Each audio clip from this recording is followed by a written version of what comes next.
ज्या दिवशी ऑफिस असेल ना, त्या दिवशी सकाळी 5 वाजल्यापासून ते संध्याकाळचे 8 वाजेपर्यंत माझा दिवस कामातच जातो. म्हणून ना त्या दिवशी मला तुम्हाला काही ना दाखवता येत ना काही शेअर करता येत.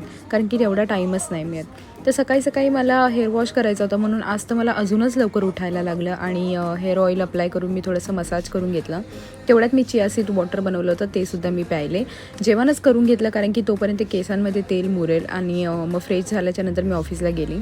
4 दिवसानंतर ऑफिसला गेलेली कारण मी सिक लीव्हवर होते आणि आज ब्रेकफास्टला कॅन्टीनमध्ये एवढं काही खास नव्हतं.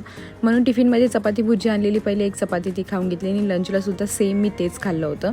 त्यानंतर घरी येऊन बी बॉडी वाईचे जे गमीज जे चॉकलेट आहेत हेअरफॉलसाठी मी घेत होते ते सुद्धा घेते. जर काही इफेक्ट आला तर मी तुम्हाला नक्कीच सांगेल. आणि थँक गॉड माझा मोबाईल एवढा वाचला आहे ना, नाही तर आता तर मला नवीन मोबाईल भेटणारच नाही. आणि नंतर मम्मीने आज चिकन बनवलं होतं आणि मी फ्रेश वगैरे झाली आणि मग मी त्यासोबत थोडंसं राईस घेतलं होतं. मग डिनरला मी चिकन आणि राईस खाल्लं आणि मी सर्वांसाठी रात्री फिश फ्राय केले. तर असा होता माझा दिवस. भेटूया नेक्स्ट ब्लॉगमध्ये. Till then bye bye and take care guys.